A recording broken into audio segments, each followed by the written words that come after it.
Haleluya. Hari ini kita akan melihat kebenaran firman dan saya beri judul yaitu atau beri tema Aku Butuh Darah. Ya, aku butuh darah. Ya, jadi hari ini adalah pengajaran April tanggal 1 tahun 2023 di US dan April tanggal 2 2023 ya, April 2 2023 di Indonesia. Ya, pengajaran ini temanya Aku Butuh Darah. Nah, seperti biasa kita ingat bahwa pola Ibrani kaya raya.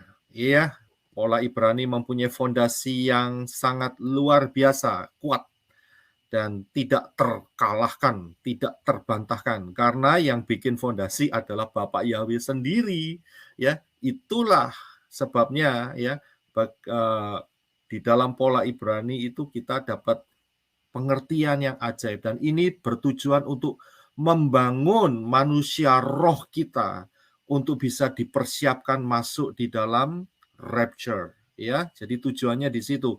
Bukan untuk sok-sokan Saudara, wah saya lebih kaya, saya lebih pintar, saya lebih tahu ini, tahu itu, tidak. Tetapi semuanya untuk membangun hidup kita dari dalam sehingga kita betul-betul ready menjadi mempelai Yeshua HaMashiach.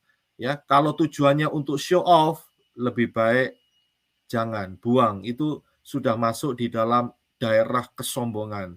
Orang yang sombong akan dijatuhkan. Itu sebuah prinsip daripada kebenaran firman, ya. Jadi ingat ya, kekayaan pola Ibrani untuk membangun hidup roh kita, untuk membersihkan alam-alam pikiran kita, ya, yang mungkin masih tercemar dengan Yunani, dengan Arab, dengan dari tradisi-tradisi dimanapun saudara berada, karena banyak sekali tradisi di dunia ini, ya. Dengan pola Ibrani ini kita dibawa di dalam pola pikir daripada Bapak Yahweh, ya. Jadi itulah tujuannya, ya.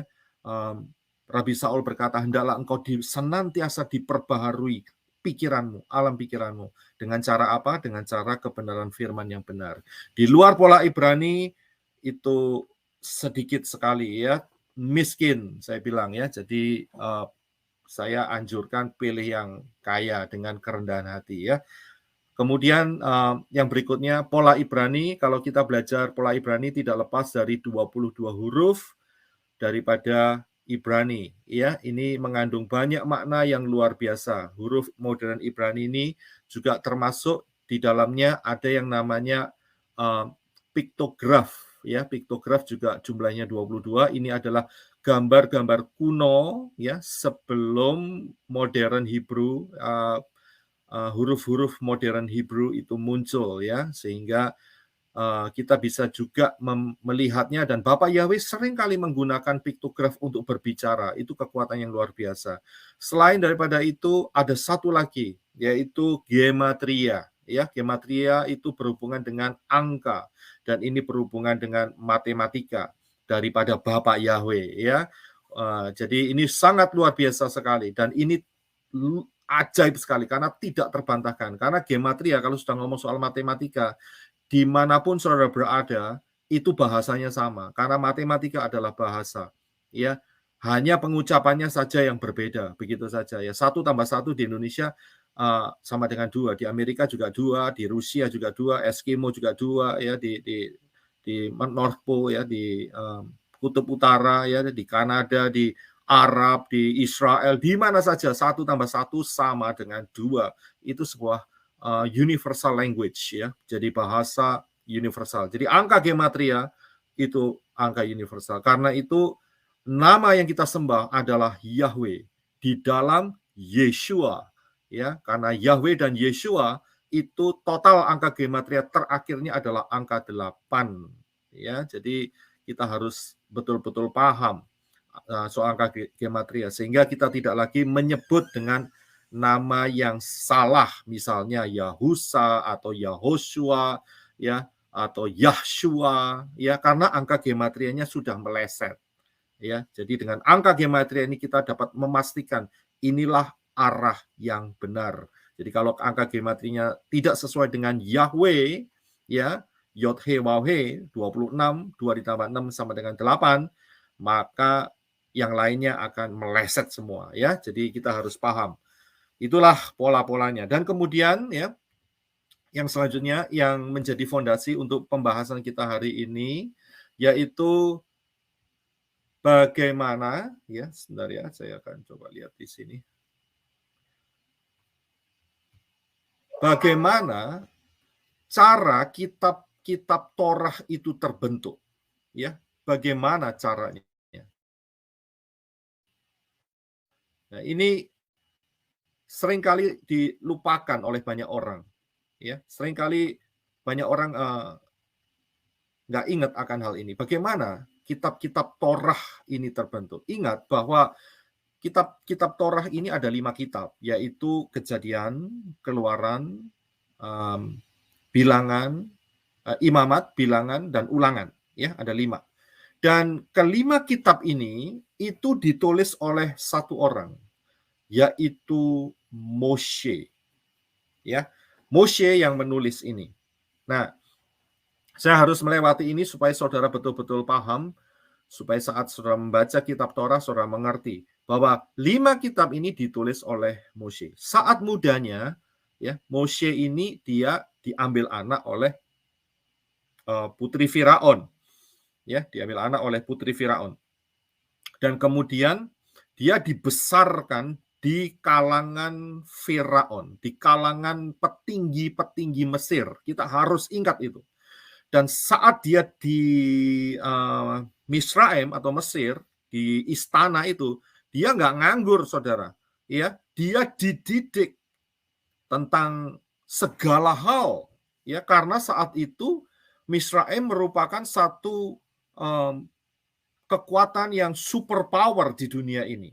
Begitu, ya. Sangat kuat sekali. Dan top of the line, sangat tinggi sekali levelnya. Dia penguasa dunia saat itu. Ya, jadi Misraim sangat-sangat terkenal sekali dari segi pertanian, dari segi army atau angkatan bersenjata, dari sisi obat-obatan, ya, kemudian tulisan-tulisan sejarah dan semuanya itu harus dipahami oleh yang namanya anak-anak Firaun. Ya, termasuk anak-anak putri Firaun, termasuk ini didapat oleh Moshe. Jadi saat Moshe ada di Mesir, dia udah tahu akan tulisan-tulisan ini, dia mengerti akan piktograf ini, dan dia tahu pola mereka harus merekamnya, ya, organize, ya, dia punya bahan-bahan, ya, cerita atau dan sebagainya, ya, itu untuk diteruskan ke next generation, ke generasi yang berikutnya. Ya, jadi Moshe itu udah diperlengkapi selama 40 tahun. Yang pertama, ya, yang pertama. Dan kemudian setelah itu dia 40 tahun yang kedua dia ada di padang, ya, menggembalakan domba-dombanya Yitro sehingga ketemu Bapa Yahweh, ya. Dan kemudian 40 tahun yang terakhir dia membawa bangsa Israel, ya, Yisrael keluar dari Mesir dan menuju ke tanah Kanaan, ya. Jadi Firaun ini jadi Moshe ini, ya, dididik di istana Firaun itu enggak kosongan, saudara. Dia paham sekali, dia betul-betul tahu sekali, ya. Enggak seperti orang yang enggak tahu apa-apa kemudian dipercaya satu hal yang besar oleh Bapa Yahweh untuk menuntun bangsa Israel keluar dari Misraim, ya, dari Mesir. Tidak demikian.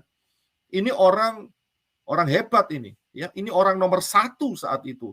Ya, ada satu lagi, ya, saudaranya yang jadi Firaun yang menentang dia itu, ya. Jadi ini adalah salah satu dari petinggi-petinggi yang sangat powerful sekali, ya, luar biasa sekali. Jadi kita harus ingat. Nah, saat Moshe sudah ditugasi oleh Bapa Yahweh untuk mengeluarkan Bani Israel, ya, bangsa Israel, bangsa Yisrael, menuju tanah Kanaan, ya. Nah, disitulah yang namanya pertemuan Moshe dengan Bapa Yahweh itu sering terjadi. Dan disitulah Moshe diberikan yang namanya, salah satunya adalah kemah suci, ya. Secara detail diberikan oleh Bapa Yahweh kepada Moshe. Dan Moshe catat itu semua. Dia tahu tulisan, dia tahu juga huruf-huruf Ibrani, dia catat itu semua. ya di dalam bentuk piktograf, dan kemudian mungkin juga dalam bahasa Ibrani kuno saat itu, ya, dan kemudian nantinya akan jadi Ibrani yang modern. Nah, itu dicatat sama dia, ya, karena ada ayatnya, ya, ada ayatnya. Coba Henok Rudi bisa membaca ayatnya yang di sebelah kiri atas. Terima kasih, Henok Rudi. Layanan mereka adalah gambaran dan bayangan dari apa yang ada di Syamaim, sama seperti yang diberitahukan kepada Moshe ketika ia hendak mendirikan kemah. Ingatlah, demikian firman-Nya, bahwa engkau membuat semuanya itu menurut contoh yang telah ditunjukkan kepadamu di atas gunung itu. Ya, saudara bisa melihat di sini, Moshe disuruh mengingat sehingga dia juga harus tulis secara detail. Ya, kalau cuma ingat begitu saja, itu untuk bangun bait suci itu sangat luar biasa, saudara. Mulai dari pelatarannya, dari kemah pertemuannya, sampai ruang maha sucinya, dan juga peralatan-peralatannya, ukuran-ukurannya, bahan-bahannya. Ya, kalau nggak dicatat nggak mungkin, saudara. Ya, dari situlah Moshe mencatat. Ini salah satu contoh kecil. Bukan cuma di atas gunung itu saja Moshe diberikan blueprint atau rencana tentang kemah suci yang dari Shamayim, ya. Tetapi di dalam kesehariannya Moshe juga sering masuk menghadap hadirat Bapa Yahweh di kemah pertemuan. Nah, kalau saudara lihat di belakang saya ini ada gambar menorah, itu adalah apa yang dilihat Moshe dari Shamayim, saudara. Ya, karena itu logo yang kita pakai adalah menorah, bukan salib lagi, ya, karena salib adalah senjata atau alat untuk mematikan seseorang. Tapi kalau menorah itu mempunyai arti yang sangat luar biasa dan ajaib, karena dari Shamayim, ya. Jadi kita paham ya caranya. Dan kemudian saat tidak ada di atas gunung, saat sehari-hari biasa, ingat loh bahwa Israel itu divonis, dikasih hukuman sama Bapak Yahweh, ya, 40 tahun, saudara, itu keliling yang namanya padang belantara, ya, keliling terus selama 40 tahun, baru nanti setelah itu boleh masuk ke tanah Kanaan. Dan selama 40 tahun itu bukan masa yang sedikit. 40 tahun itu lama sekali, saudara.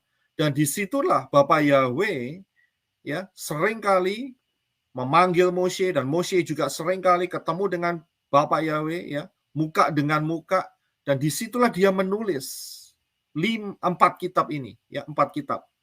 Jadi yang ditulis kitab Kejadian, Keluaran, Imamat, dan Bilangan. Sedangkan kitab Ulangan adalah tulisan Moshe sendiri atas dorongan Ruah Yahweh Elohim mengenai kejadian-kejadian sejak peristiwa keluarnya bangsa Israel sampai detik di mana kematian Moshe. Ya, jadi kita harus paham caranya seperti itu. Sehingga saat dia masuk ke dalam hadirat Bapa Yahweh, dia tidak terasa, wajahnya bercahaya. Saat keluar, orang pada silau semua, saudara. Sehingga apa yang dilakukan, Moshe menutup mukanya dengan tudung. Ya, bisa dibaca Henok Rudi di Imamat yang sebelah kanan. Terima kasih. Apabila orang Israel melihat muka Moshe, bahwa kulit muka Moshe bercahaya, maka Moshe menyelubungi mukanya kembali sampai ia masuk menghadap untuk berbicara dengan Yahweh. Iya, ini cara yang sangat istimewa sekali.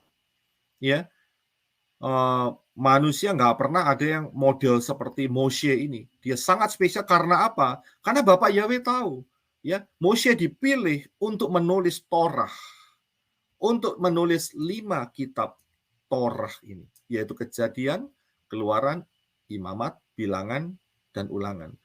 Ya, dan kalau saudara tahu, Torah yang ada sekarang ini, yang dalam bahasa Ibrani, ya, itu kalau nulis itu tidak boleh ada kesalahan, saudara.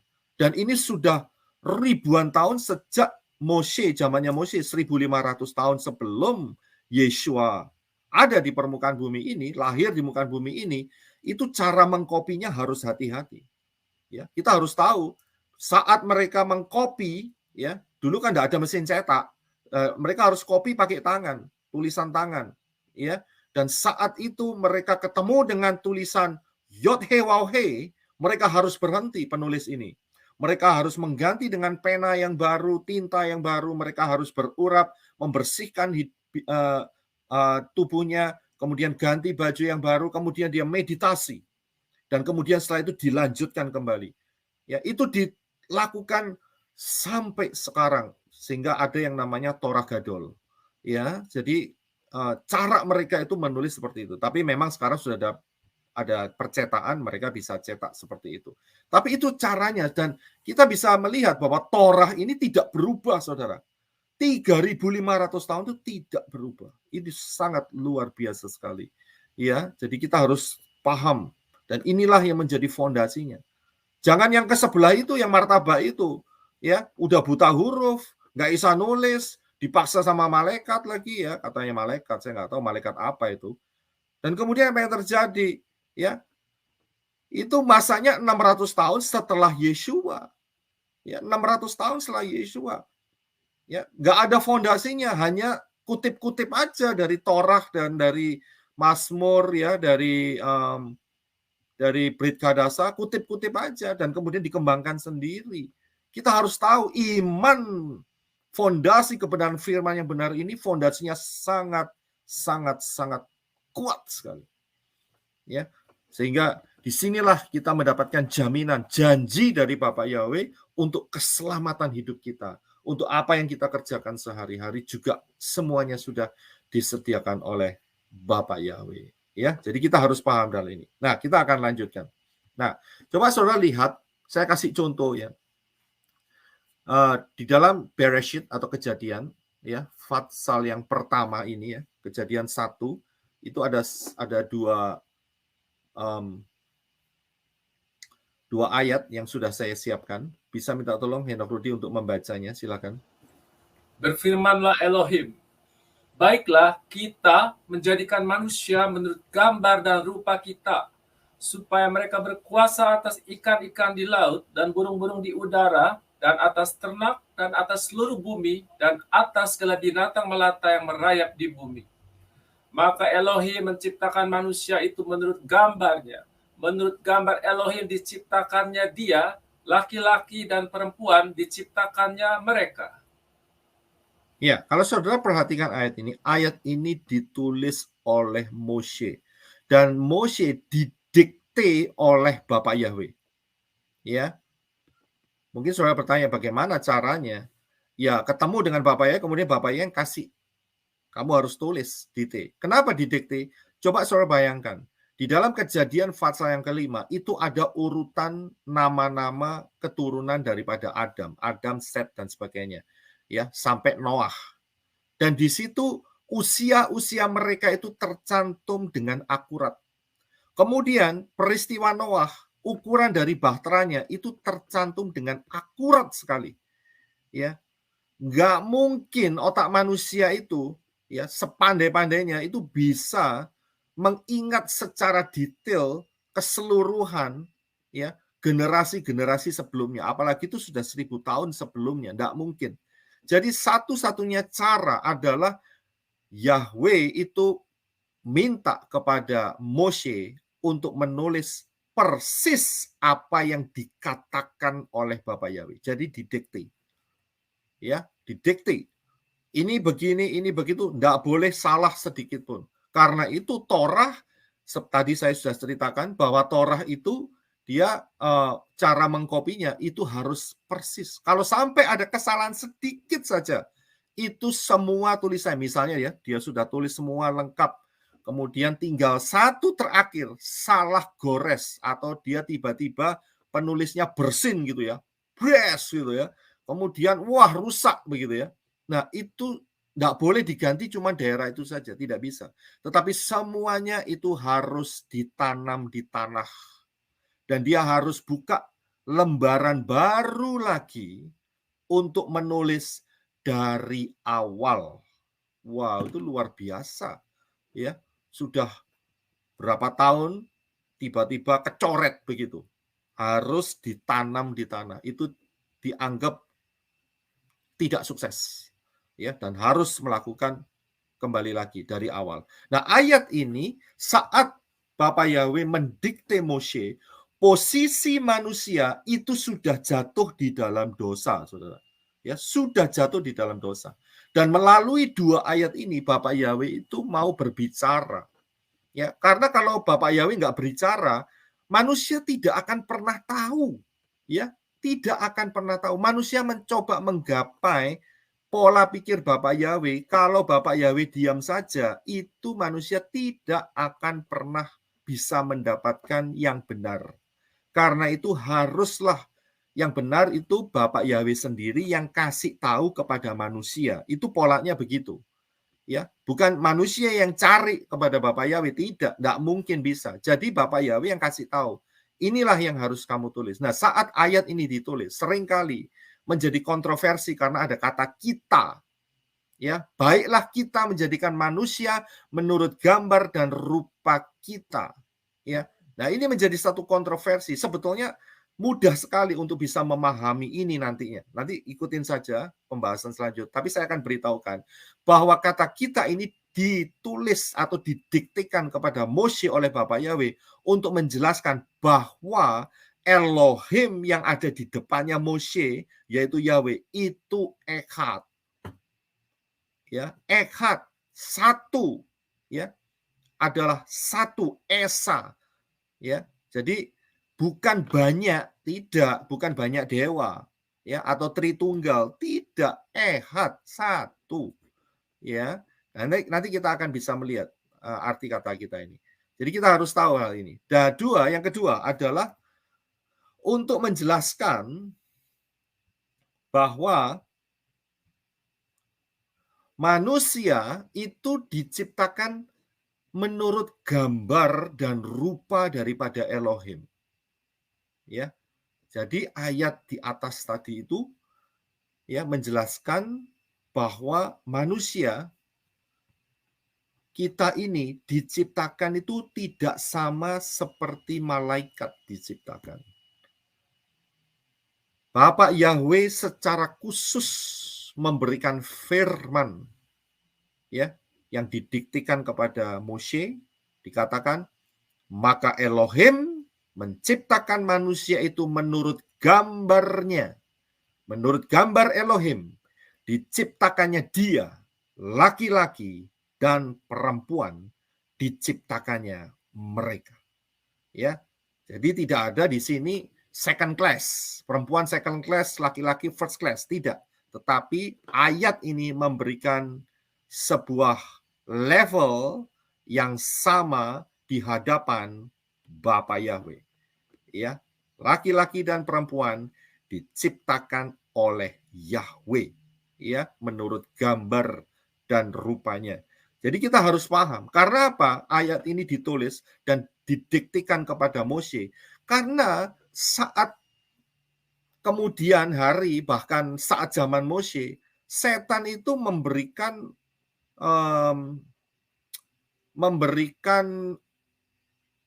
bujukan-bujukan, bukan bujukan ya, memberikan tipuan-tipuannya bahwa kamu itu ya manusia itu sudah terbuang, ya.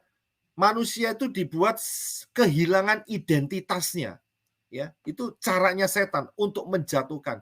Oh, kamu sudah terbuang, kamu tidak berguna, dijatuhkan sehingga manusia itu tidak percaya kepada Elohim yang benar, yaitu Yahweh. Ini siasat setan yang sering dilakukan. Sudah kamu itu tidak berguna, kamu itu hidup sudah sia-sia, ya, nggak ada artinya, bunuh diri saja. Itu selalu dikatakan oleh setan dan sering terjadi, banyak kejadian bunuh diri. Oh iya, memang ya, karena orang ketipu dengan suaranya setan. Iya, memang aku orang yang tidak berguna, ya, aku yang orang sial, aku memang orang terkutuk dan akhirnya bunuh diri. Ini dia. Nah, saat bunuh diri ya jelas satu-satunya tempat adalah Gehenna, Seol dulu ya, Seol dulu. Akhirnya masuk di dalam alam maut ya. Itu tujuan setan untuk menghancurkan manusia. Ya, jadi dengan ayat ini ya, dengan ayat ini Bapak Yahweh mau menjelaskan bahwa manusia diciptakan itu spesial, segambar dan serupa dengan Elohim. Ya, paham ya dalam hal ini.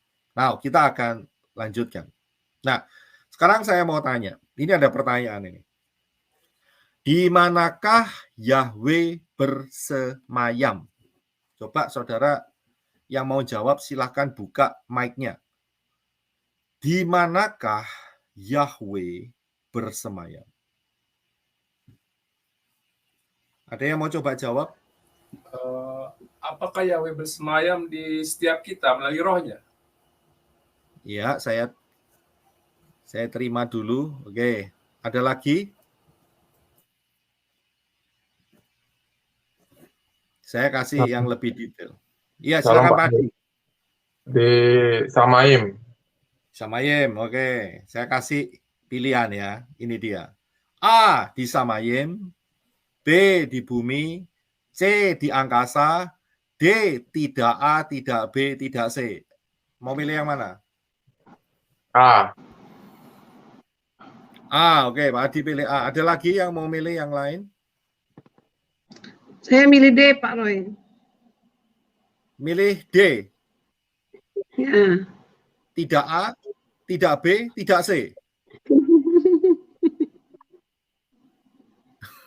Alasannya apa?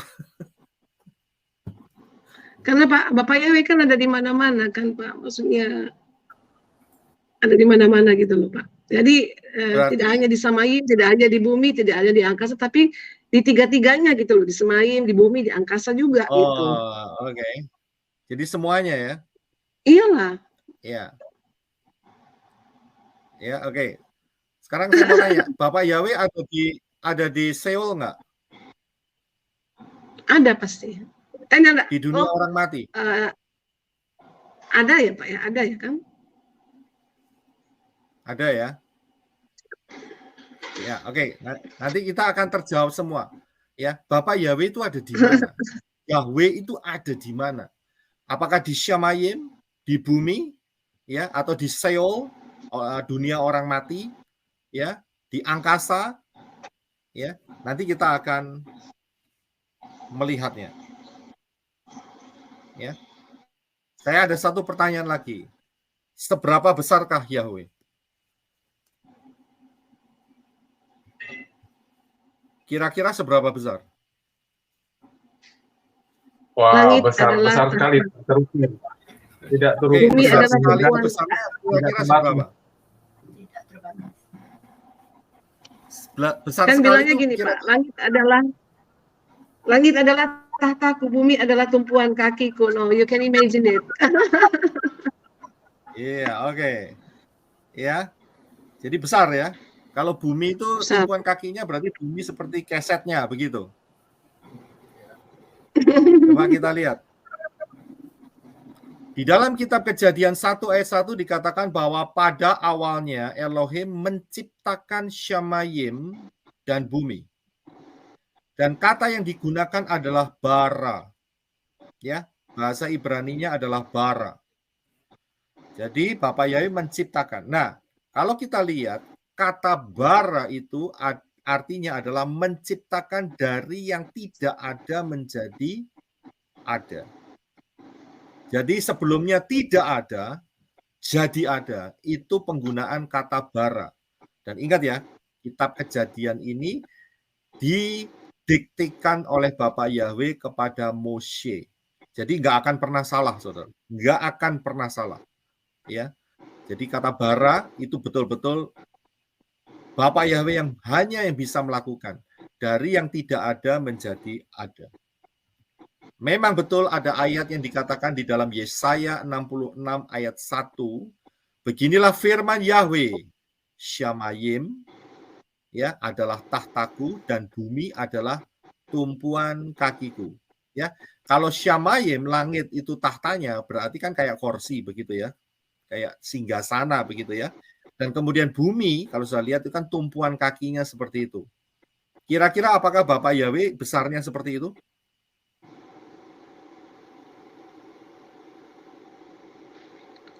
Atau Iya, lebih besar? Pastilah Pak, karena Ya, pokoknya kita nggak bisa bayangin kayak Pak ya, matanya aja melihat ke seluruh dunia, berarti bumi ini kecil banget, sampai mata Pak Yahweh bisa lihat semua orang gitu. Oh ya, kalau dibanding dengan bumi kan berarti kan bumi seperti tumpuan kakinya itu yang saya tunjuk dengan... Ya, kayak kecil aja gitu Pak, jadi gampang buat Bapak Yahweh mau lihat kita semua. Jadi besar sekali lah gitu Pak, besar sekali. Tapi bisa menjadi Ya. manusia kecil. Jadi kita mau lihat ini dengan sebuah peragaan, ya, dengan sebuah peragaan, ya. Saudara siapkan alat peraganya. Alat peraganya yaitu 2 lembar kertas folio, yang satu enggak usah dipotong, yang satu dipotong 1/4. Saya hanya pakai yang 1/4. Ini buat teman-teman yang di luar ya, yang nggak mendapatkan informasi ini. Kemudian saudara juga siapkan gunting 1, kemudian spidol 1, ya, kemudian saudara siapkan beras dan juga rambut saudara. Ya, rambut harus dari rambut kepala sendiri, tidak boleh dari rambutnya kucing atau rambutnya anjing.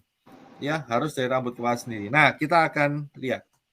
Ya, kita akan di dalam alat peraga ini. Saudara siapkan saja, ya. Nanti kita akan pelan-pelan, kita akan lihat. Yang pertama adalah seperti yang saudara lihat di sini, bahwa Bapak Yahweh itu ibarat daripada pilar api. Saya bilang ibarat ya, saya bilang ibarat. Jadi saya tidak menyamakan persis, tetapi saya bikin untuk lebih sederhana saja, seperti sosok pilar api, ya. Dan itu ada ayatnya, saudara. Ya, ada ayatnya. Ibrani 12 ayat 29. Hendak Rudi bisa bantu saya untuk baca, silakan. Sebab Elohim kita adalah api yang menghanguskan. Iya, jadi saya ibaratkan dengan sebuah pilar api, ya. Kemudian yang kedua adalah Elohim Yahweh itu roh dan tidak kelihatan. Ayatnya ada di Yohanes 4 ayat 24a yang berbunyi Elohim itu roh, dan Kolose 1 ayat 15. Elohim yang tidak kelihatan. Ya, jadi Yahweh itu roh, itu yang pertama, dan tidak kelihatan. Tetapi ada, saudara. Iya, itu sangat luar biasa, karena kita hanya ciptaannya saja. Nah, yang berikut, jadi paham ya di sini ya. Jadi Elohim adalah api yang menghanguskan, saya ibaratkan sebagai api. Ingat bahwa Yahweh, Bapak Yahweh itu roh ya. Yahweh itu roh dan tidak kelihatan ya, tidak kelihatan. Nah, tidak kelihatan ini apa maksudnya? Kita akan coba lihat ayat yang selanjutnya, yaitu Kolose 1 ayat 15 dan 16. Kita akan baca terlebih dahulu. Silakan Henok Rudi. Terima kasih.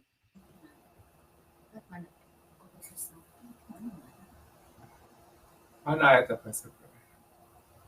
Oh, sorry. Saya belum tampilkan ya. Sorry.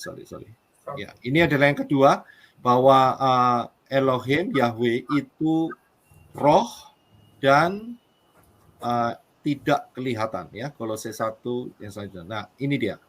Silakan tolong dibaca. Ia atau Yeshua adalah gambar atau rupa Elohim yang tidak kelihatan, yang sulung lebih utama dari segala yang diciptakan. Karena di dalam dialah, yaitu Yeshua, telah diciptakan segala sesuatu yang ada di Syamaim dan yang ada di bumi, yang kelihatan dan yang tidak kelihatan, baik singgasana maupun kerajaan, baik pemerintah maupun penguasa. Segala sesuatu diciptakan oleh, melalui dia dan untuk dia. Ya, saudara bisa perhatikan ayat ini ya, bahwa saya akan perbesar materi saya ini tidak terlalu ya.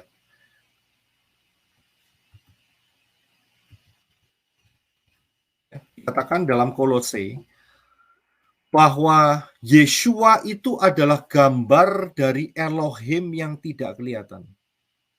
Ya, yang sulung, yang lebih utama dari segala yang diciptakan. Saudara jangan terkecoh dengan kata diciptakan, ya, karena ini hanya istilah saja. Ya, karena di dalam Yeshua telah diciptakan segala sesuatu yang ada di Syamayim dan juga yang ada di bumi.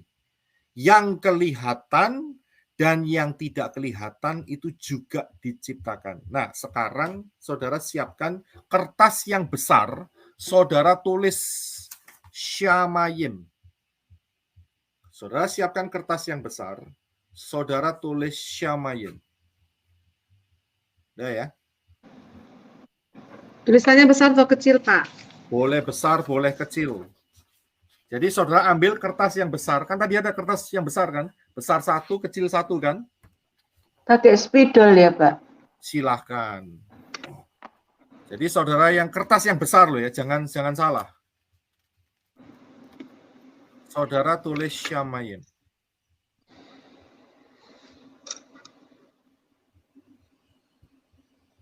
Sudah ya?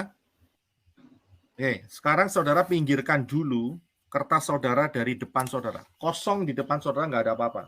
Tidak ada apa-apa. Di depan saudara nggak ada apa-apa. Saya ini hanya peragaan ya, untuk bisa memahami apa yang dikatakan ayat ini. Ya, dikatakan bahwa Yeshua itu adalah gambar dari Elohim yang tidak kelihatan. Ya, jadi pilar api itu adalah Yahweh. Ya, pilar api itu adalah Yahweh, sedangkan Yeshua itu adalah bagian yang keluar dari pilar itu. Ya, bisa dipahami nggak di sini? Sekarang begini, seandainya pilar itu adalah saudara,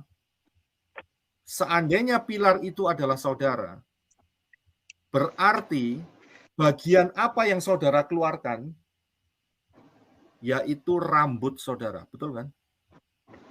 Benar nggak? Jadi saudara pegang rambut saudara. Ya, saudara pegang rambut saudara. Kan saudara cabut dari kepala saudara tadi. Tes gitu kan ya.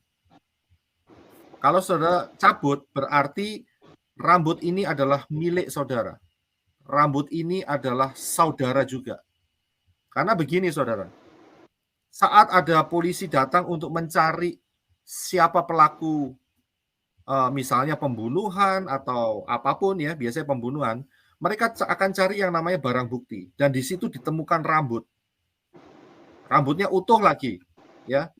Nah, dari situ akan ada ketemu yang namanya di ujung rambut itu namanya akar rambut. Yaitu di situ ada DNA orang itu. Saudara bisa paham nggak di sini?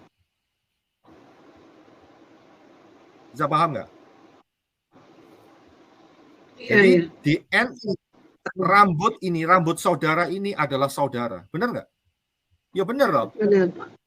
Ya. Karena polisi akan menemukan misalnya, loh ini rambutnya ini ada DNA-nya dan ada orang-orang yang ditangkap, tinggal dicocokkan saja. Ada 5 orang yang ditangkap, ya, yang mereka pastikan bahwa salah satu daripada orang-orang itu adalah pemilik daripada rambut ini, maka sudah dipastikan orang ini ada di tempat kejadian pembunuhan itu di situ.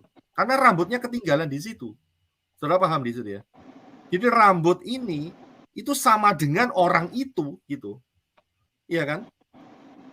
Nah, jadi rambut saudara ini saudara taruh di kertas yang besar yaitu Syamayim tadi.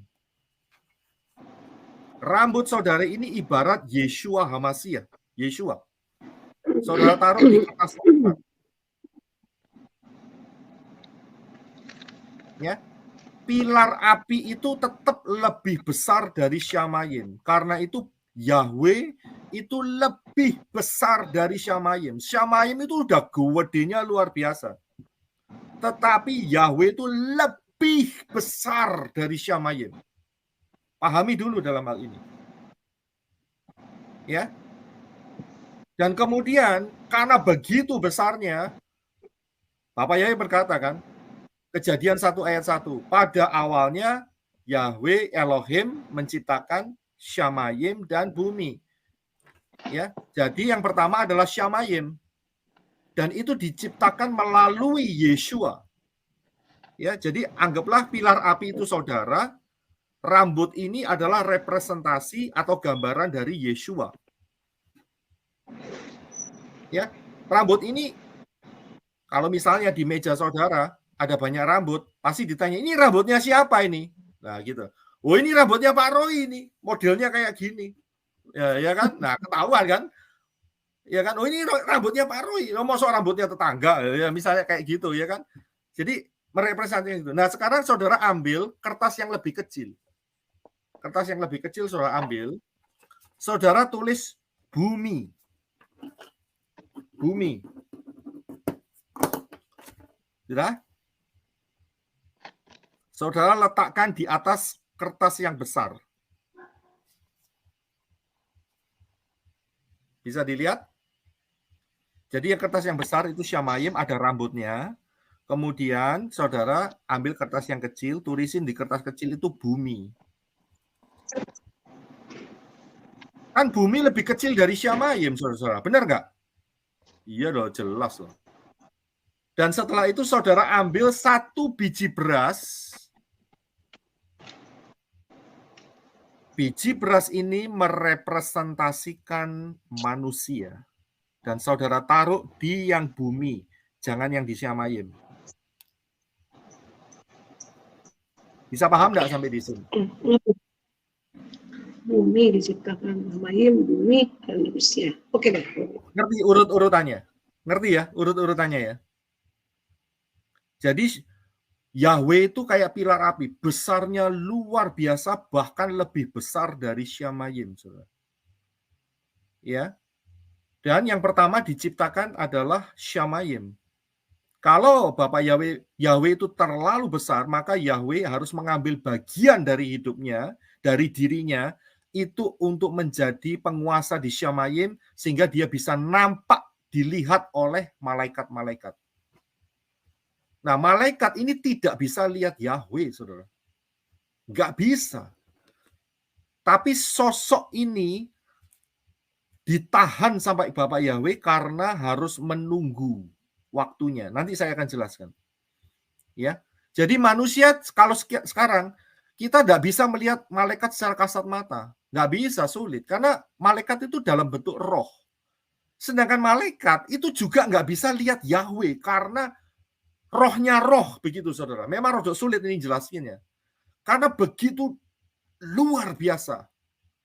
Ya, besarnya luar biasa dan tidak terlihat, saudara. Ya, itu dia. Jadi urutannya manusia tidak bisa melihat malaikat untuk yang hidup ya sekarang ya. Kemudian malaikat juga tidak bisa melihat Yahweh. Gitu. Nanti saudara akan bertanya, lah kalau gitu malaikat lihat siapa? Malaikat lihat Yeshua. Jelas ayat ini dikatakan melalui Yeshua, oleh Yeshua, diciptakan untuk Yeshua. Jadi Syamayim dan bumi ini Yeshua lah yang berkuasa. Paham ya? Tapi siapakah Yeshua itu? Ya Yahweh sendiri. Karena lihat, saudara kan taruh rambut saudara itu. Anggaplah saudara itu sebagai Yahweh, tiang-tiangnya. Ini hanya perumpamaan ya. Saya nggak ada unsur yang lain. Bisa paham ya dalam hal ini. Ya, kita akan lanjutkan.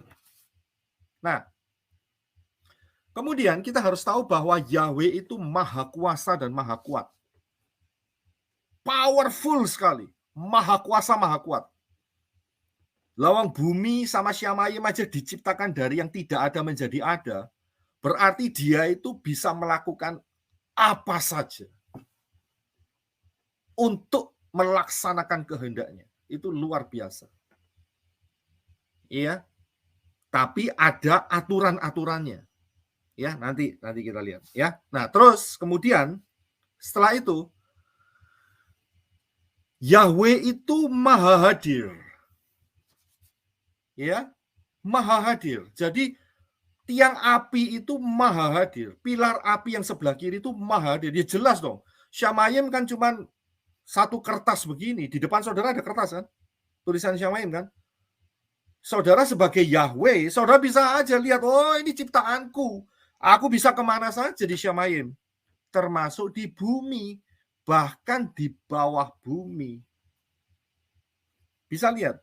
Betapa besarnya Yahweh itu ibarat saudara dengan kertas saudara.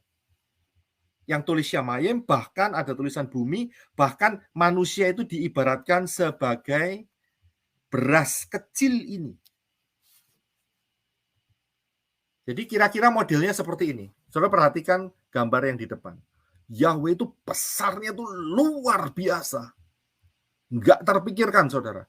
Nah, Syamayim modelnya seperti itu. Itu Syamayim itu sudah besar, saudara.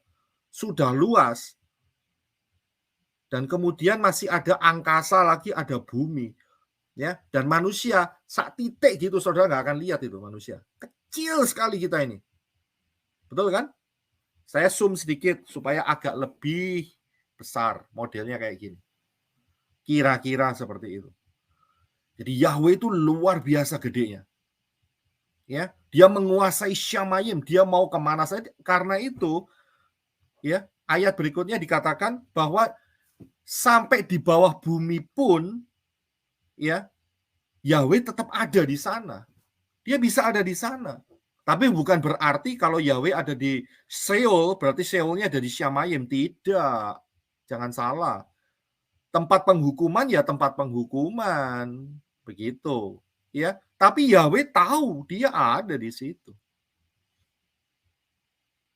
Daud melalui Mazmurnya berkata, kemanakah aku dapat pergi menjauhi rohmu? Kemana aku bisa pergi? Betul kan? Kemana mau perginya? Saya itu Mazmur 139. Saya mundur sedikit ya supaya saudara betul-betul paham dalam hal ini. Ya, saya mundur sedikit ya. Saya mundur sedikit. Ya, tolong Henok Rudi karena kacamata saya rada ini. Jadi bisa dibaca, bantu saya baca Mazmur yang di bawah itu Henok Rudi. Tolong dibaca. Kemana aku dapat pergi menjauhi rohmu? Kemana aku dapat lari dari hadapanmu? Jika aku mendaki ke langit, yaitu Syamayim, engkau di sana. Jika aku menaruh tempat tidurku di dunia orang mati, yaitu Sheol, di situ pun engkau. Saudara bisa lihat, baik di Syamayim, baik di bawah bumi, Yahweh itu ada di sana, saudara. Dia bisa lihat semuanya. Karena ya itu tadi, saudara lihat, kertas saudara bandingkan dengan saudara. Ya, saudara bisa lihat seluruhnya. Ya, paham ya dalam hal ini ya.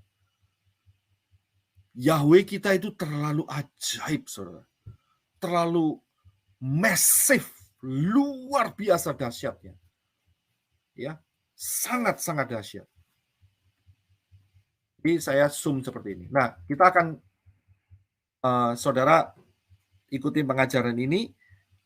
Saya akan lanjutkan. Jadi, tapi alat peraganya disimpan dulu. Ya, kira-kira seperti itu. Nanti saya akan kembali lagi, saudara, di alat peraga. Nah, kita akan kembali ke apa yang kita bicarakan, yaitu aku butuh darah. Nah, problemnya adalah manusia jatuh ke dalam dosa. Tolong bisa dibacakan, ya, Rudi. Ya. Perempuan itu melihat bahwa buah pohon itu baik untuk dimakan dan sedap kelihatannya. Lagi pula pohon itu menarik hati karena memberi pengertian. Lalu ia mengambil dari buahnya dan dimakannya. Dan diberikannya juga kepada suaminya yang bersama-sama dengan dia, dan suaminya pun memakannya. Maka terbukalah mata mereka berdua dan mereka tahu bahwa mereka telanjang. Lalu mereka menyemat daun pohon ara dan membuat cawat. Ya. Jadi pada saat Yahweh menciptakan manusia, saudara ambil beras kecil ini, ya, yang sebagai representasi kan saya kasih tahu bahwa saudara nyiapin beras kan, 1 biji kan. Nah ini beras ini tuh jatuh dalam dosa, saudara. Ya, jatuh dalam dosa. Saudara begitu besar dan api, dan manusia kecil ini jatuh dalam dosa. Ya, sekarang masalahnya bagaimana caranya untuk menyelamatkan. Ya, kalau saudara lihat di dalam ayat yang lain pernah dikatakan bahwa Yahweh itu api yang menghanguskan. Bapak Yahweh berkata, tidak ada seorang pun yang bisa melihat aku dan hidup. Saat itu dia berkata kepada Moshe. Ya, karena apa? Karena Yahweh itu api yang menghanguskan, saudara. Ya. Nah, bagaimana caranya Yahweh menyelamatkan manusia? Beras kecil ini. Karena Yahweh menciptakan manusia segambar dengan dirinya sendiri. Tapi bentuknya kayak beras gini, saudara, kecil sekali. Gimana caranya?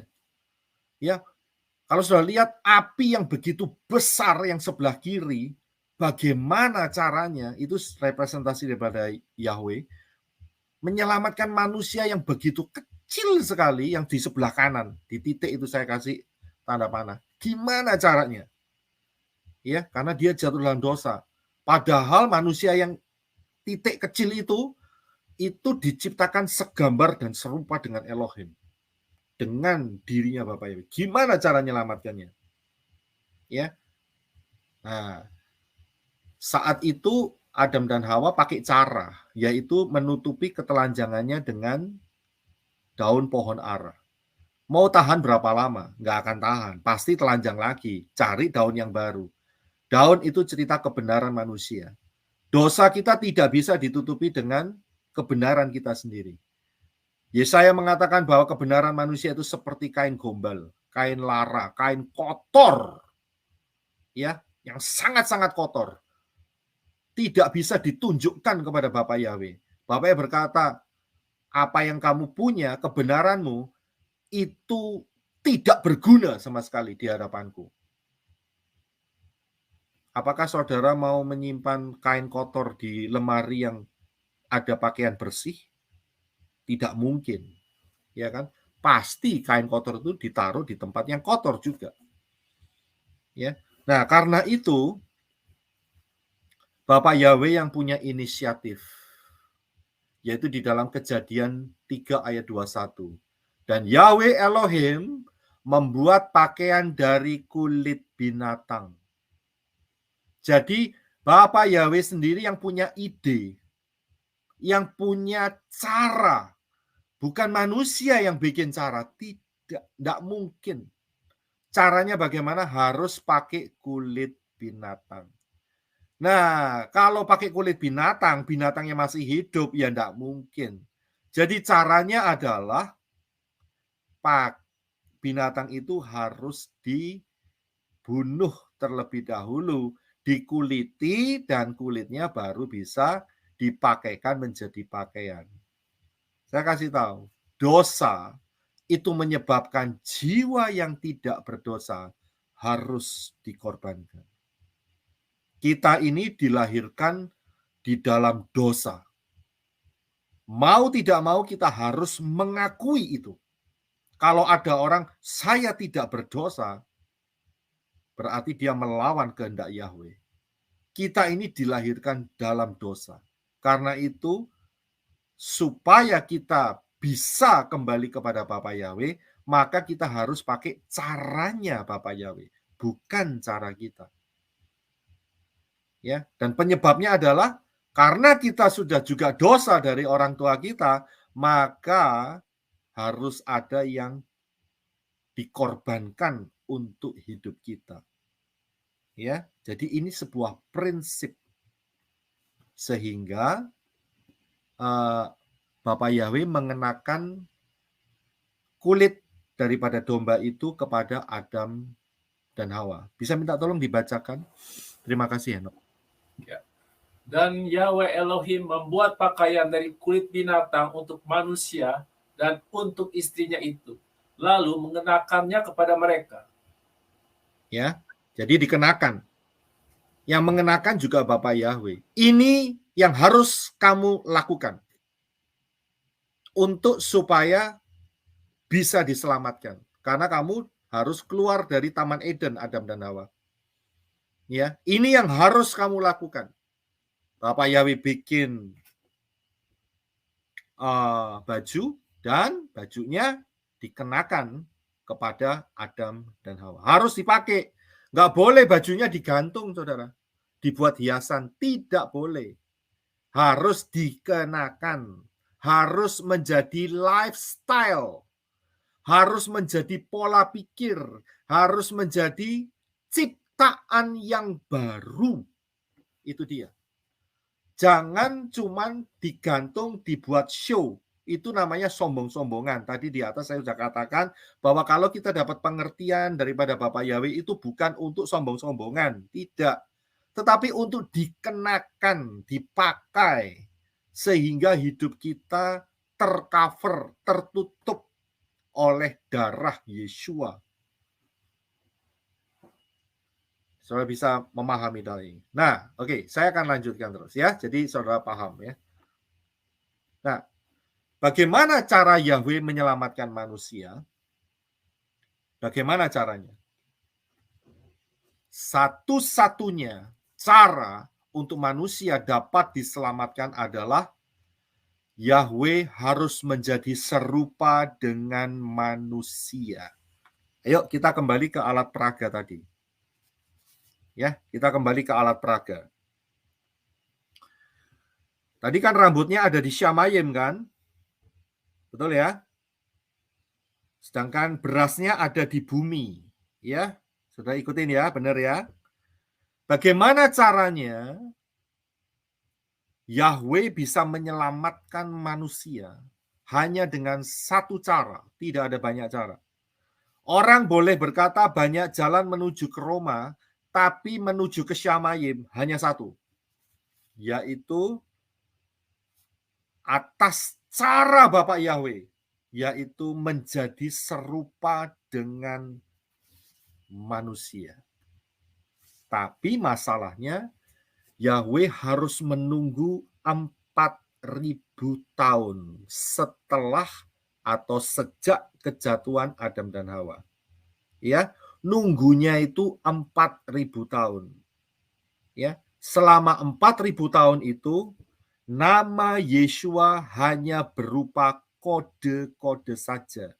Karena itu di dalam Tanak atau Perjanjian Lama, nama Yeshua itu hanya terselubung. Belum dinyatakan. Ya, paham ya? Biasanya kalau saudara ikutin pengajaran Pak Aditya itu ada interval-intervalnya melalui kitab tertentu. Dan itu membentuk Yod, Shin, Waw, Ayin. Yeshua. Angka gematrianya 386. Ya, 386. Saya akan cek lagi sebentar.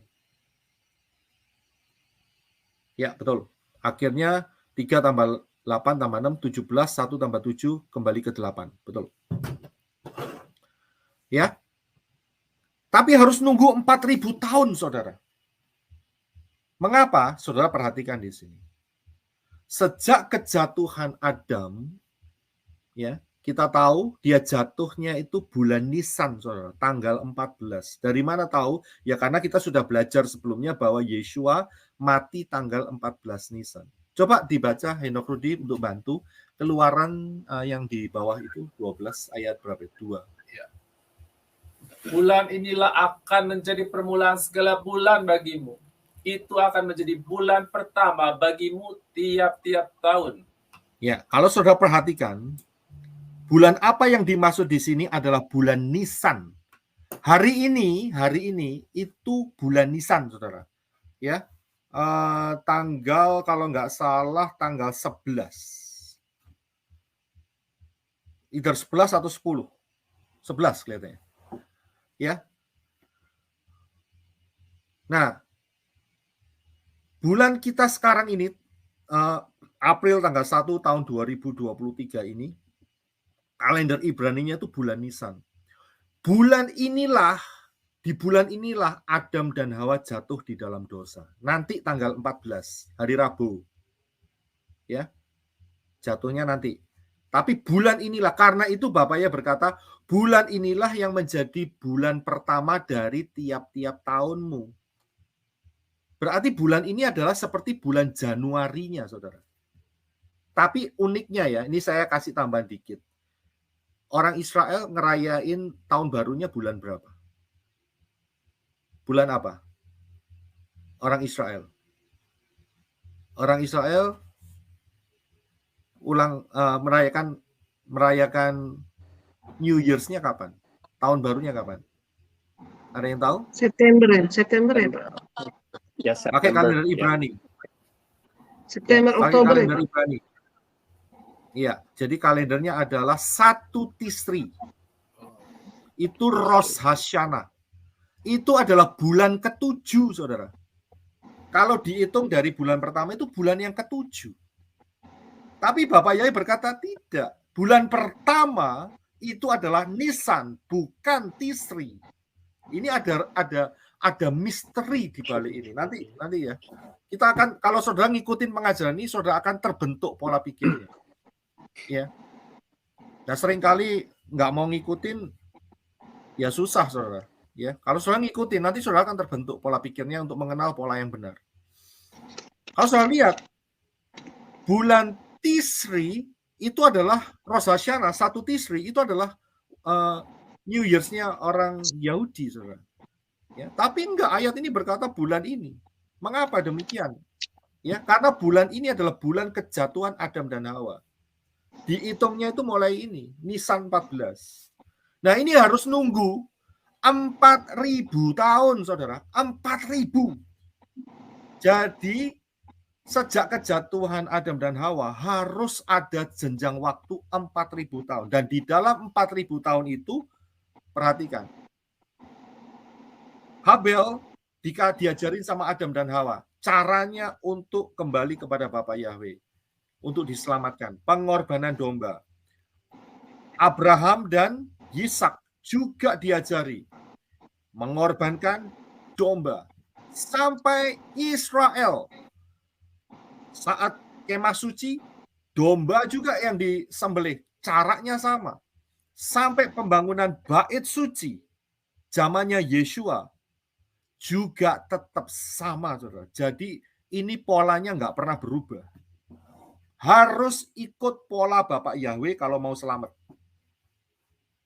Korbankan domba. Itu cara selama 4.000 tahun. Sejak kejatuhan Adam sampai kematian Yeshua. Pertanyaannya, kenapa kok 4.000 tahun? Mengapa tidak 1.000, 2.000, atau 3.000 tahun? Boleh kan? Bisa aja 1.000 tahun setelah kejatuhan Adam. Tidak ternyata. Atau 2.000 tahun, atau 3.000 tahun. Bapak Yahweh tidak melakukan itu. Mengapa? Alasannya, Bapak Yahweh punya pola. Dan tidak pernah keluar dari pola. Ini dahsyat sekali. Karena pola inilah kita bisa memahami, kita sebentar lagi rapture, saudara. Jadi Bapak Yahweh itu punya pola, nggak ngawur, saudara. Ya, cara kerja Bapak Yahweh itu nggak ngawur, nggak acak-acakan. Dia punya pattern dan dia ikutin caranya. Polanya apa? Polanya kembali lagi, apa yang menjadi bahasa Bapak Yahweh kepada manusia, yaitu bahasa Ibrani, piktograf dan gematria. Bukan bahasa Indonesia, bukan bahasa Inggris, bukan bahasa Prancis, bukan bahasa Chinese, tidak. Bahasa Ibrani. Inilah polanya. Kita lihat angka gematrianya 4.000. Kita pecah 4, nolnya 3, 4 ditambah 0 tambah 0 tambah 0 adalah 4. Kembali angka 4. Saudara pasti akan paham kalau saudara ngikutin selalu pola pikir Ibrani yang benar. Angka 4, huruf Ibraninya adalah Dalet. Iya kan? Dan Dalet itu piktografnya apa? Pintu. Udah. Ya, kalau dalam Ibrani sudah pasti pakem, saudara. Persis sudah. Nah, kalau pintu, saudara akan ingat satu peristiwa. Tulah ke-10.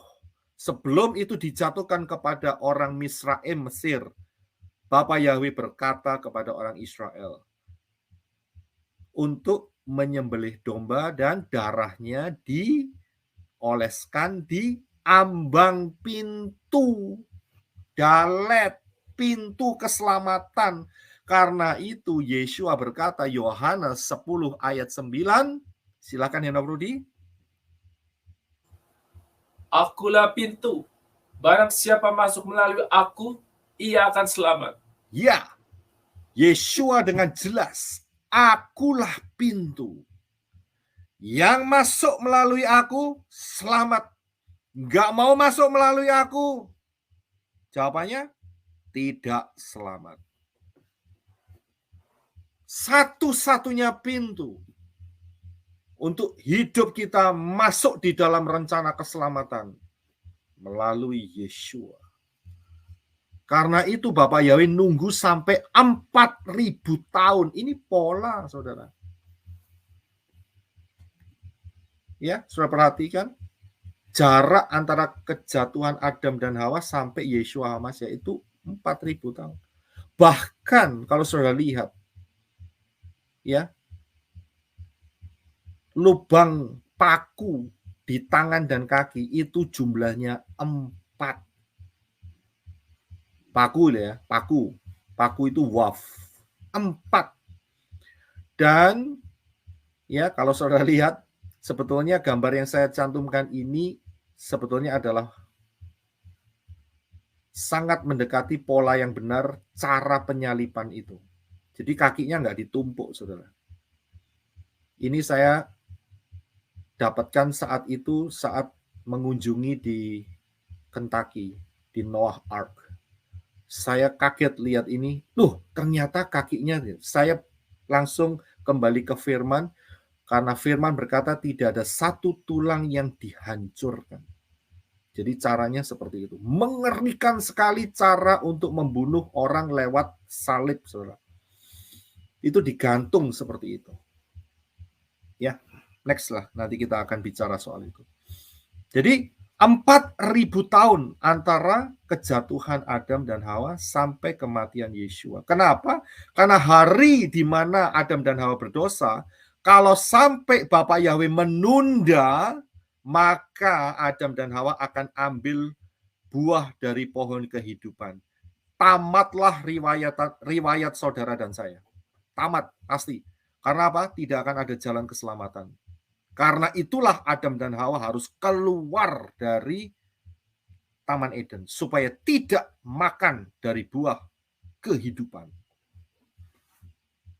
Iya, itulah kasih Yahweh supaya kita bisa satu kali nanti ketemu muka dengan Yeshua di Shamayim. Luar biasa rencananya. Ya.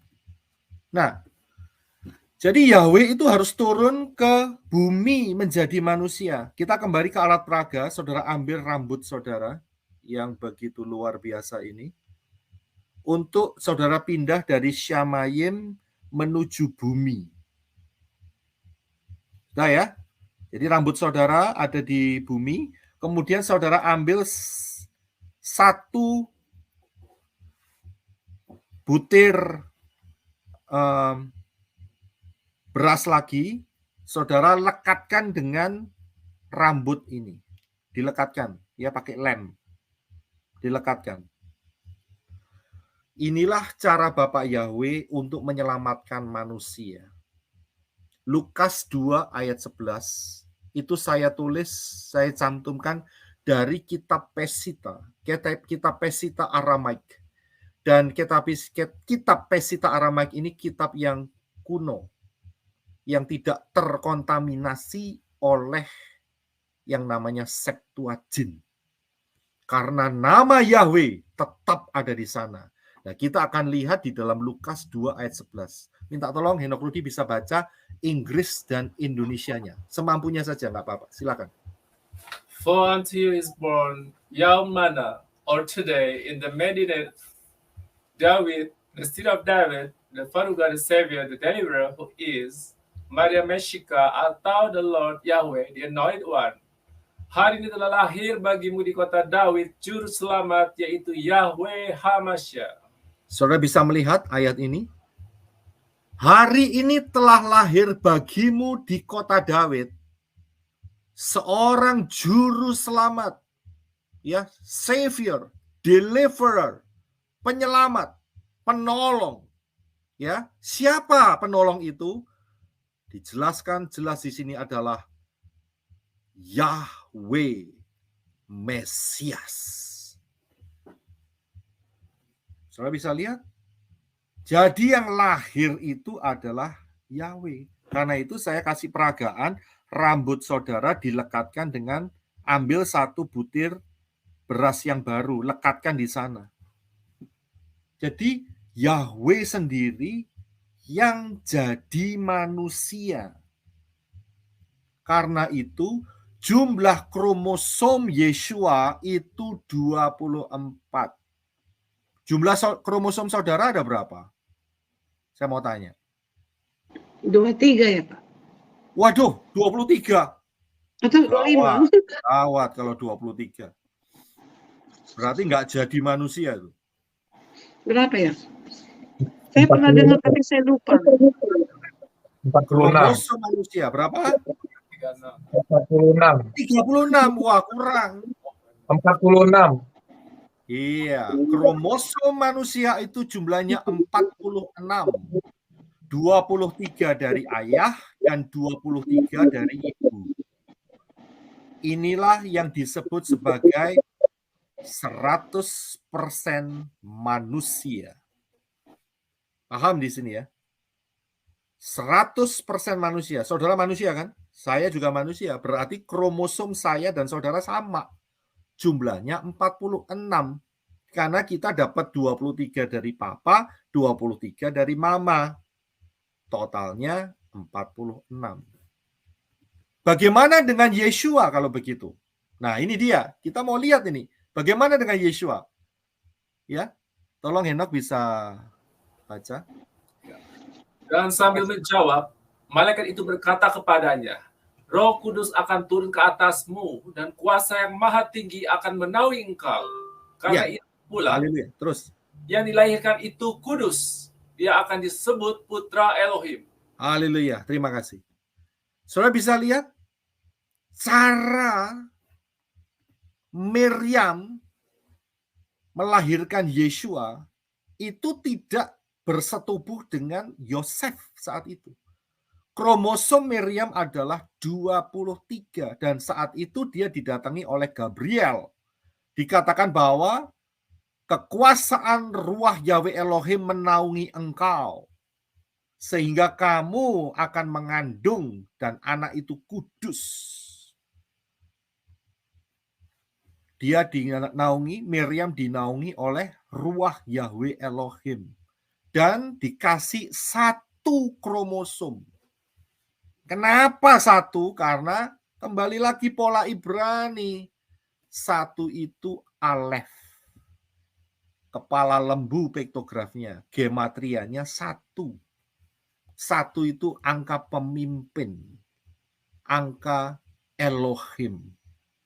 1, karena itu Yeshua kromosomnya 24, saudara.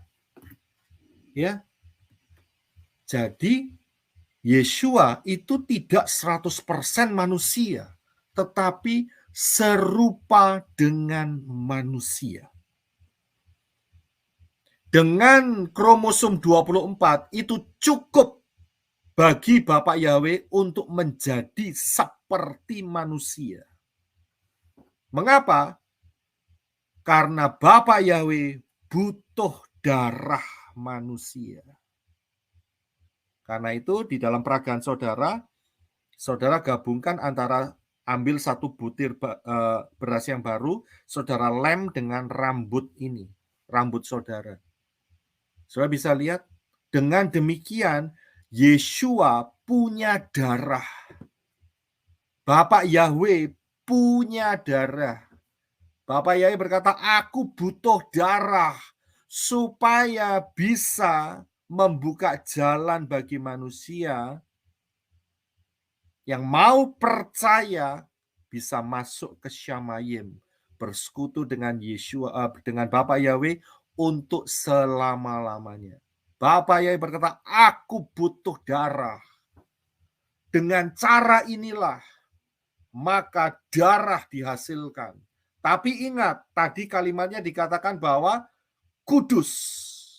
Karena apa? Karena tidak bercampur antara suami dan istri.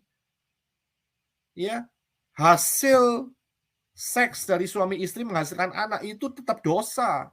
Tetapi untuk Miriam berbeda, karena itu disebut kudus. Ini luar biasa sekali. Ya, saudara bisa paham di sini? Nah, jadi inilah caranya. Rambut ini jadi manusia dijadikan satu. Ya, jadi serupa dengan manusia. Dengan cara ini Bapa Yahweh punya darah. Sebelumnya tidak punya. Ya. Nah, saya akan lanjut lebih dalam. Coba tolong dibaca ayat yang di depan itu, terima kasih Henok. Untuk saat kematian Yeshua.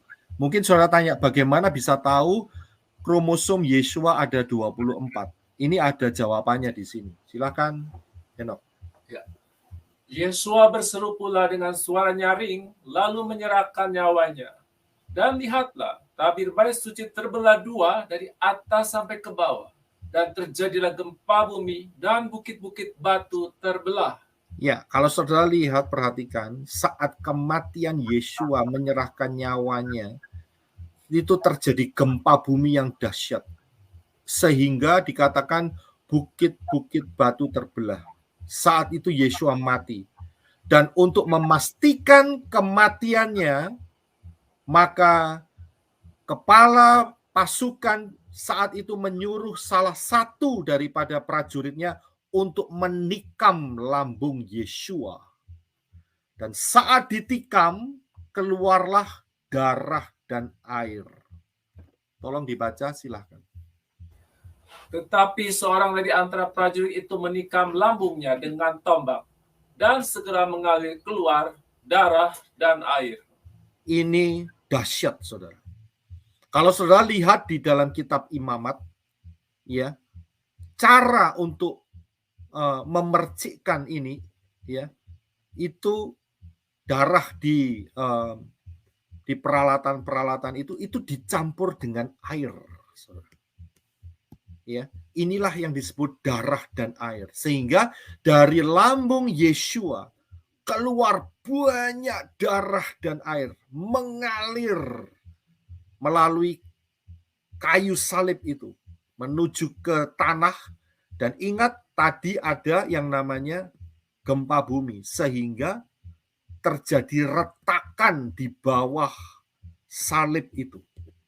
Ya, terjadi retakan. Nah, ada seorang yang namanya Ron Wyatt. Dia arkeolog, dia sudah meninggal, dan dia menemukan gua kecil di bawah tempat Yeshua disalibkan. Dan di sanalah, singkat cerita, Ron Wyatt ini menemukan tabut perjanjian. Dan di atas tabut perjanjian itu ada darah. Darahnya diambil, dites di laboratorium di Israel. Mereka kaget karena satu, darah itu jumlahnya kromosomnya 24. Yang kedua, darah itu hidup, bukan darah mati. Mereka tahu, orang laboratorium tahu beda darah mati dan darah hidup. Mereka tahu, mereka bukan orang bodoh.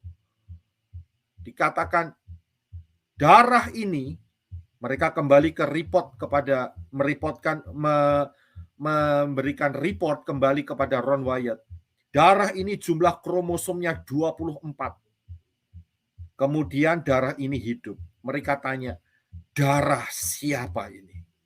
Kok kamu bisa bawa? Dan Ron Wyatt berkata, ini darah Yeshua. Jadi saat Yeshua mati di atas salib, air dan darah dikeluarkan dari lambungnya, mengalir ke bawah, dan itu menetes di atas tabut perjanjian. Saudara bisa lihat di sana gambar yang di tengah. Yeshua HaMashiach 14 Tisri, selain daripada menggenapi hari raya Pesah pengorbanan domba, Yeshua menggenapi satu hari raya lagi. Saya mau tanya sama saudara, hari raya apa yang digenapi oleh Yeshua selain Pesah pada hari yang sama? Hari raya apa? Saudara isi titik-titik itu. Siapa yang mau coba untuk menjawab, silahkan. Selain Pesah, Yeshua menggenapi hari raya apa dalam hal ini? Hari Raya Pondok Daun. Tidak tepat. Hari Raya Buah Sulung. Tidak tepat. Hari raya? Ya nek diurut sama-sama ya ketemu. tinggal 6 hari raya sebenarnya. Hari raya apa? Syafuat Pentakosta, bukan. Tidak tepat, yaitu hari raya Yom Kippur. Hari raya pendamaian. Tanggalnya tanggal berapa? Tanggalnya tanggal 10 Tisri. 10 Tisri, 10 hari setelah Rosh Hashanah, Yom Teruah. Yeshua saat kematiannya 14 Nisan menggenapi 2 hari raya, yaitu Pesah, karena Yeshua adalah anak domba yang dikorbankan, dan Yeshua menggenapi hari raya pendamaian, Yom Kippur. Karena apa? Karena darahnya menetes atau diteteskan di atas tabut perjanjian. Kalau saudara baca kitab Imamat, hanya 1 hari raya saja,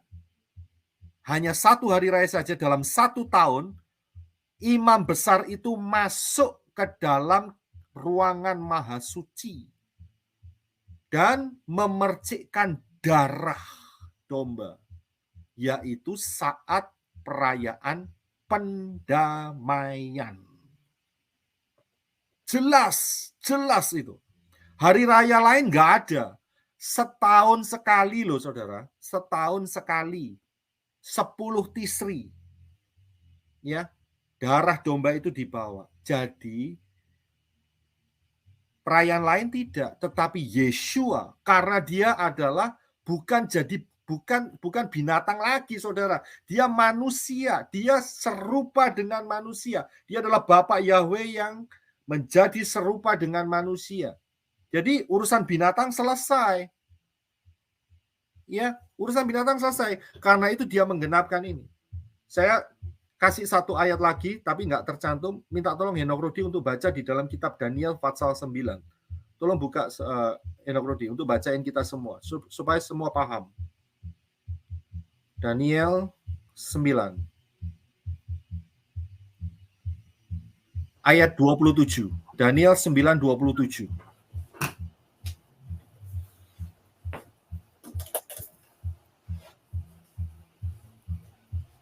Dan dia akan meneguhkan perjanjian dengan banyak orang selama 1 pekan. Tetapi pada pertengahan pekan itu ia akan menyebabkan kurban dan persembahan sajian terhenti. Namun atas memuncaknya kekejian itu akan datang yang membinasakan, bahkan hingga tuntas. Dan itulah yang telah ditetapkan untuk menimpa pembinasa itu. Iya, dikatakan, terima kasih. Dikatakan ayat ini bahwa raja itu, dia akan menghentikan semua korban. Semua korban. Jadi saat Yeshua mati di atas kayu salib, tidak ada lagi korban yang sah di hadapan Bapa Yahweh. Tidak ada. Korban Yeshua HaMasyiah sah dan selesai. Tidak ada lagi pengorbanan lagi. Tidak diakui sama Bapa Yahweh. Cukup dikasih waktu 4.000 tahun. Inilah pintu, saudara. Inilah pintu keselamatan yang sangat luar biasa. Yaitu Yahweh menjadi serupa dengan manusia. Dan manusia itu diberi nama Yeshua. Dia mati di atas kayu salib untuk punya darah. Karena itu saya beri judul, Aku Butuh Darah. Sehingga darahnya menetes di atas kotak perdamaian. Tabut perjanjian. The Ark of Covenant. Sudah bisa paham di sini?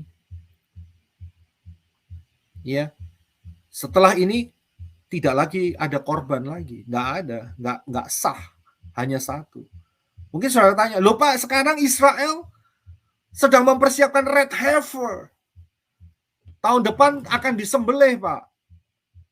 Saya bilang tidak sah. Ya, jangan pernah ikutin ritual mereka. Jangan, karena mereka sedang mempersiapkan kedatangan yang kita ketahui adalah anti Hamasyah. Pembangunan bait suci ketiga dan persiapannya sekarang ini bukan untuk Yeshua, bukan, tetapi untuk anti Hamasyah, anti Yeshua. Karena Yeshua sudah menyelesaikannya semua. Hampir 2000 tahun yang lalu. Dan kejadian ini terjadi tahun 30 Masehi. Kalau dihitung 2000 tahun kemudian akan jatuh tahun 2029, tahun 2030. Itulah kedatangan Yeshua HaMashiach. Dan Yeshua HaMashiach yang adalah pintu, dia matinya hari Rabu, saudara. Tahun ini spesial. Tahun ini ya, 2023. Pesah itu nanti hari Rabu depan ini. Pesah. Hari Rabu depan ini. Tanggal untuk Gregoriannya ya. Untuk Gregoriannya tanggal 5. Tanggal 5 hari Rabu depan. Ini persis, tahun kita ini persis seperti yang terjadi 2000 tahun yang lalu. Hampir 2000 tahun yang lalu. Jadi matinya Yeshua itu Rabu sore. Saudara. Ya, Rabu sore.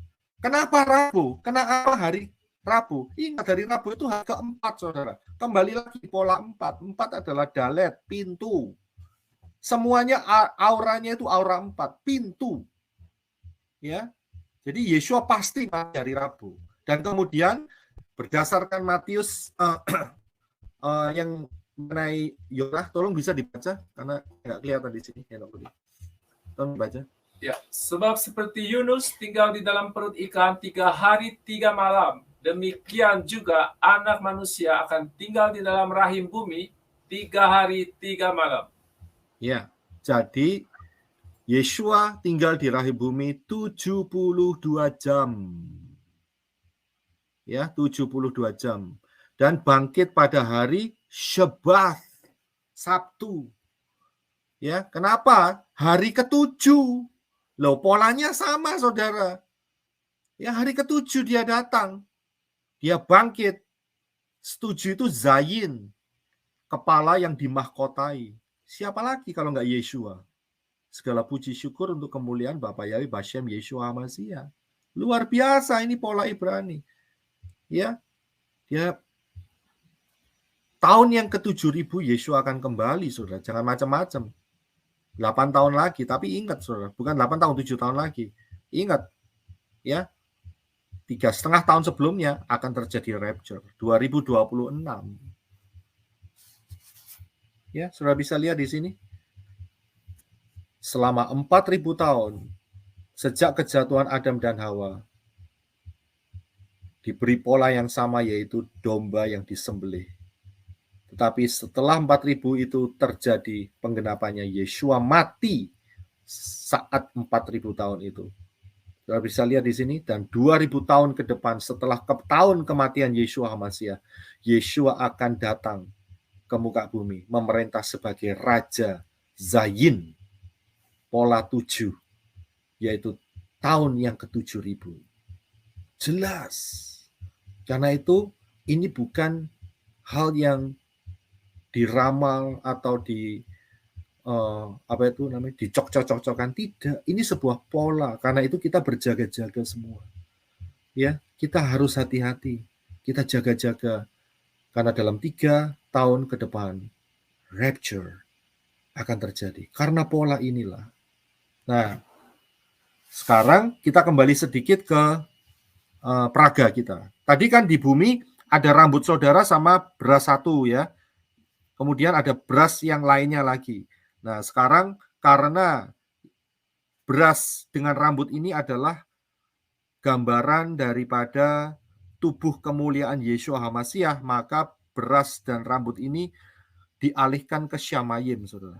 Ya, jadi di Syamayim ada satu beras dan satu rambut. Itulah tubuh kemuliaan Yeshua. Nah, di bumi tetap ada beras satu, gitu ya. Jadi paham ya, itu caranya saudara bisa melihat. Jadi Bapa Yahweh dan Yeshua itu tidak beda, ya, bukan Trinitas, ngaco Trinitas itu, ya, menyesatkan banyak dewa. Karena setan nggak bisa bikin seperti ini. Yang bisa bikin seperti ini hanya Bapak Yahweh. Ya, karena dia maha kuasa, maha dahsyat. Saudara sudah lihat tadi, pilar apinya besar sekali. Lebih besar, lebih dahsyat daripada Syamayim. Bahkan malaikat pun tidak bisa melihatnya. Ya, dan kalau kita zoom, ingat, tidak lama lagi, ya, kita akan masuk di dalam waktu-waktu yang lebih dekat kepada rapture. Polanya sudah ada, saudara. Ya, polanya sudah ada. Kita sudah masuk di dalam 3,5 tahun cycle Shemitah yang pertama. Kita tinggal menunggu dalam 3 tahun yang ke depan, dan rapture akan terjadi. Kepadamu diberikan rahasia kerajaan Elohim, tetapi kepada yang di luar, mereka hanya diberi perumpamaan saja. Ini anugerah Bapa Yahweh yang bisa mendapatkan pengertian ini. Lebih jelas lagi, saya berikan bagian yang terakhir, yaitu kita sudah masuk di dalam 3,5 Shemitah yang pertama, ya, kita sudah masuk 3,5 yang pertama, dan dengan pola ini kita bisa temukan bahwa sekitar awal daripada 2026 terjadi sesuatu yang dahsyat, rapture yang ajaib. Haleluya. Dan bagaimana kita bisa diselamatkan? Kita diselamatkan melalui pintu Yeshua HaMashiach. Karena keselamatan datang dari bangsa Yahudi, dan siapa yang berseru kepada nama Yahweh, bukan nama Tuhan. Tuhannya siapa? Nama Yahweh, ya, akan diselamatkan. Bukan si Arab, bukan si Yunani, ya, tapi yang berseru kepada nama Yahweh akan diselamatkan. Setelah itu saudara masuk dalam baptisan pembaharuan, ya. Tolong saudara masuk, ini benar serius saudara. Baptisan pembaharuan sangat-sangat menjadi pengikat. Siapa yang dibaptis dengan nama Yeshua HaMashiach, Bapak Yahweh Bashem, Yeshua dan Ruach Yahweh Elohim, akan menjadi milik Bapak Yahweh Bashem Adonai Yeshua Mashiach untuk selama-lamanya. Tapi kalau dibaptis di dalam nama asing, saudara akan menjadi milik roh-roh asing. Ya, jadi wajib baptisan pembaharuan, dan setelah itu belajar firman dan kembali ke pola yang benar. Kemudian saudara harus cek bahwa hidup saudara, ingat, jangan pakai kehendak diri sendiri, tetapi harus diperbaharui dari hari ke hari dengan kebenaran firman. Dibersihkan, ya, jangan hidup seenaknya sendiri, ya, jangan hidup semau gue, itu istilah jahat sekali. Tidak, kita hidup semau Bapak Yahweh. Apa yang Bapak Yahweh mau, kita mau ikutin, ya. Untuk informasi baptisan, saudara bisa masuk ke pelayananmenorah.com. Di bawah home itu saya sudah cantumkan, ya, mempelai Yeshua HaMashiach yang siap membaptis saudara, ya. Saudara hubungin yang paling dekat di mana, ya, saudara bisa kontak, ya, ada di pelayananmenorah.com. Itu listnya banyak sekali. Kalau saya cantumkan di sini nggak cukup tempatnya, tapi kita ada website pelayananmenorah.com. Kunjungi di sana, saudara dapat pengajaran, saudara juga dapat informasi baptisan pembaharuan. Bapak Yahweh Bashem Adonai Yeshua Mashiach memberkati kita semua. Haleluya. Amin.